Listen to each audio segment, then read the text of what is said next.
Speaking from the Pentagon a short while ago, the US Secretary of Defence Pete Hegseth and Joint Chiefs Chairman Dan Caine said the United States is ready to defend itself from any retaliation.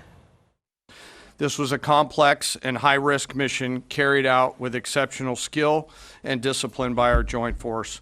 I want to thank every service member, planner, operator that made this mission possible. Their actions reflect the highest standards of the United States Armed Forces.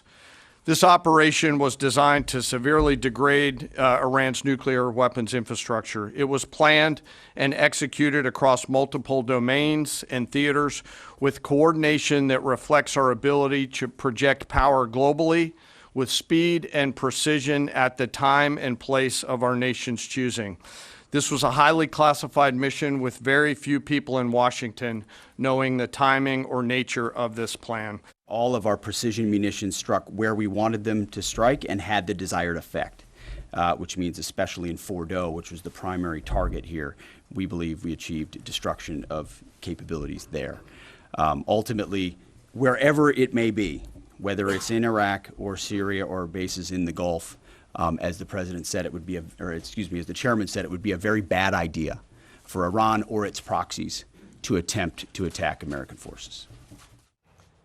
Let's bring in North America correspondent Carrington Clark in Washington, D.C. now. Carrington, you heard that presser a moment ago with Pete Hegseth and the US Joint Chiefs of Staff General Dan Caine. They spoke about an extraordinary mission, 18 hours flying from the US Midwest to strike those 3 targets in Iran. Yeah, a lot of granular detail about exactly what was involved in this mission. They said it had taken months of planning and weeks of positioning in order to be in place for when the president made the final call to actually decide to get the United States involved militarily in this conflict. We have also heard from Vice President J.D. Vance speaking briefly to NBC, also claiming that this mission has been a total success. We've heard the President and the Secretary of Defense claim that Iran's nuclear facilities have been obliterated. The chairman of the Joint Chiefs, a little bit more measured in his commentary, describing them as being severely damaged.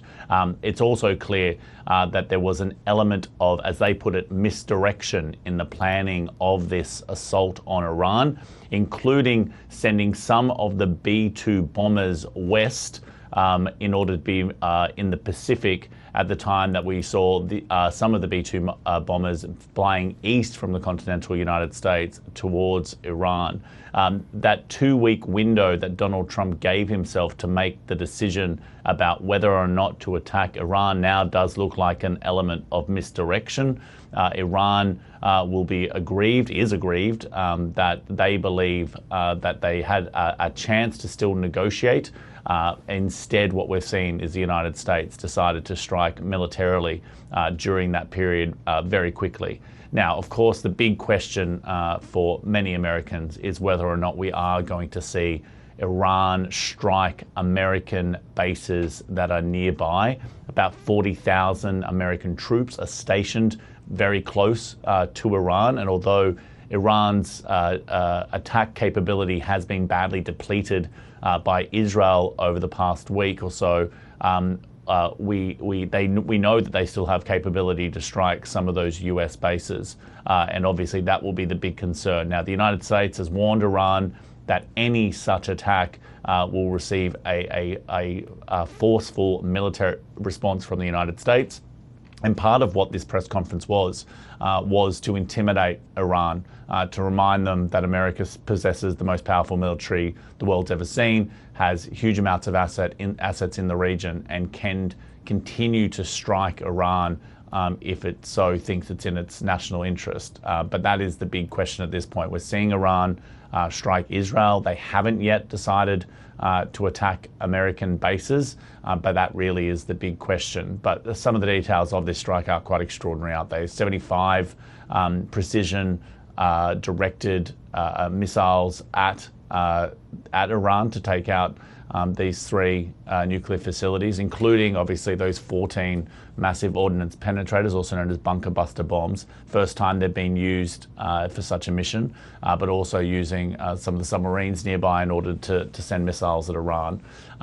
They were able to carry out this in total secrecy, and they say Iran will be concerned by the fact that America was so easily able to evade its detection capability on this mission. They were able to get in and out of Iranian airspace without being detected. That would, it seemed to demonstrate the United States has even more advanced military advantage than perhaps we thought before this. But this, at the moment, being projected as a major success. But of course, the big question is whether or not Iran will retaliate, what that retaliation looks like, and whether or not we see dead American soldiers.